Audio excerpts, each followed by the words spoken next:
అవ్వడానికి కారణం ఏంటంటే ఎక్కడ ఆ క్యారెక్టర్ అలాగే ఉండాలి అన్నది తూచా తప్పకుండా తను design చేసుకున్నదనమాట.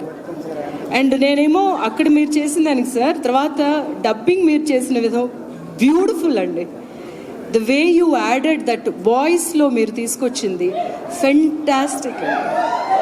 So very very happy అండి. మీరు ఇన్ని రోజులు వెయిట్ చేసినా కూడా మంగపతితో రావడం అనేది. ఎందుకంటే ఎప్పుడు ఒక ఆర్టిస్టు చాలా ఆకలితో ఉంటారు, మనకి మంచి క్యారెక్టర్స్ పడాలి అని చెప్పి. ఇప్పటికీ నేను అలాగే ఉంటాను. అలాగే మంచి క్యారెక్టర్స్ నాకు ఇస్తున్నారు తెలుగులో అందరూ డైరెక్టర్స్ అందరూ, థ్యాంక్స్ అగైన్. అలాంటి మంచి క్యారెక్టర్స్ పడాలి అని చూస్తున్నప్పుడు ఇట్లాంటి ఒక క్యారెక్టర్తో వస్తే నెక్స్ట్ ఇంకెలా ఉంటుంది ఆలోచించండి. సో అలాగేనమాట. అదే విషయం మీ ఇద్దరికి నేను చెప్తాను. హర్ష, ఐ డెంట్ ఎక్స్పెక్ట్ ఇంత బాగా పెర్ఫామ్ చేస్తావని. నేను ఏదో ఆ ఒక ఏజ్లో ఒక ఇన్నసెన్స్, ఆ ప్యూరిటీ అదే ఉంటుంది అని అనుకున్నాను, కానీ you did a lovely job. అంటే రైటర్ బ్యాక్డప్ క్యారెక్టరు, దాని మీదేమో నా క్యారెక్టర్ అంతే. యాక్చువల్గా సీతారత్నం అంత బాగా వర్కౌట్ అవ్వడానికి కారణం ఏంటంటే రాసిన విధానం. నేను లేకపోయినా నన్ను అక్కడ ఒక పెద్ద విషయంగా చూపించింది, ప్రొజెక్ట్ చేశారనమాట. సో రైటర్ బ్యాక్డప్ క్యారెక్టర్ అయినా సరే you did a great job. And my జాబ్లీ, యు ఆర్ సో ప్యూర్. అసలు అట్లాగే నిష్కలంకంగా నీ మనసులో ఏమనుకున్నావు, నీ కళ్ళల్లో అదే తెలిసింది. Retain that and enjoy this moment.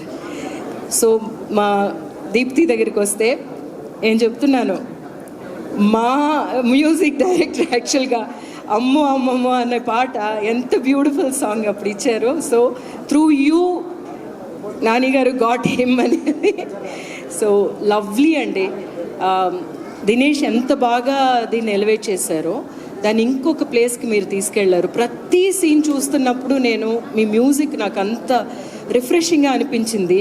Right from Priyadarshi గారి ఆ ఎపిసోడ్ నుంచి అండ్ వాళ్ళ లవ్ స్టోరీ బ్యూటిఫుల్గా ఎన్హాన్స్ చేశారు.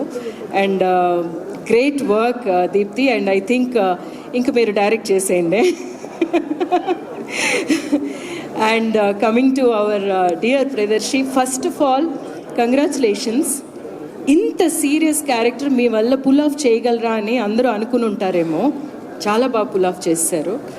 అండ్ కోర్టు సక్సెస్కి ఎంత ఏదో మీ ప్రెజెన్సు, ఎందుకంటే మీ మీద చాలా జాలి రావాలి ఫస్ట్, అలాగా ఉన్నారు.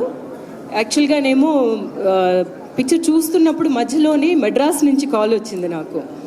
అట్లీ డైరెక్షన్ టీం నుంచి ఫోన్ చేసి అన్నారు, ma'am what a movie ma'am అని ప్రియదర్శి గారి గురించి చెప్పారు.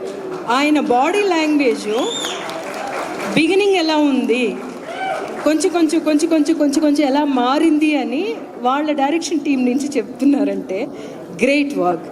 అండ్ ప్రతిసారి తెలుగు ప్రేక్షకులు ఎట్లాంటి మంచి పిక్చర్స్ మీరు ఎట్లాగా ప్రోత్సహిస్తున్నారని చూస్తున్నప్పుడు చాలా చాలా చాలా అభిమానంగా ఉంటుంది, చాలా గర్వంగా ఉంటుంది. లాస్ట్కి ఏమో నేను చాలా జోక్గా అన్నానన్నమాట, బాహుబలిలోనేమో ప్రభాస్ని కొడతాను నేను, ఎందుకంటే శివుణ్ణి కొట్టగలిగింది ఒక్కదే, వాళ్ళ అమ్మ ఒక్కతే శివలింగం తీస్తున్నప్పుడు. అలాగేనేమో అలా మొదలైందిలోని నేను ఏదో అంటే నన్ను రేవతి అని ఏదో తిడతాడు నాని, తిడితే నేనేమో ఏదో తీసుకుని కొడతానమాట. అది అంత బాగా ఎంజాయ్ చేసినట్టే. కానీ లాస్ట్ స్లాప్ మాత్రం సార్ ఇట్ ఇరప్టెడ్ అనమాట. And thank you for letting that happen. ఒక ప్లేస్లో ఉన్న ఆర్టిస్టు ఏంటి నన్ను ఎందుకు ఇట్లాగా అని అనొచ్చు, కానీ ఆయన సబ్జెక్ట్కి అంత ఇంపార్టెన్స్ ఇచ్చినందువల్ల ఈ సబ్జెక్ట్ ఇట్లాగే ఫినిష్ అవ్వాలి అని ఆయన నమ్మినందువల్లే ఆ ఒక పాయింట్ దొరికింది, ఆ ఒక హై మొమెంట్ ప్రేక్షకులకి అది చాలా పెద్ద మొమెంట్గా ఇవ్వగలిగారు. So thank you for accepting that Shivaji గారు. అండ్ ఒక్కొక్కసారి ఒక్కొక్క పిక్చర్ రిలీజ్ అవుతున్నప్పుడు నేనేమో అంటున్నాను కదా, ఇంకొక బ్లాక్ బస్టర్తో కలుస్తాము అని చెప్పి, అలాగే చెప్పినట్టే ఇంకొక బ్లాక్ బస్టర్తో మిమ్మల్ని కలిశాను.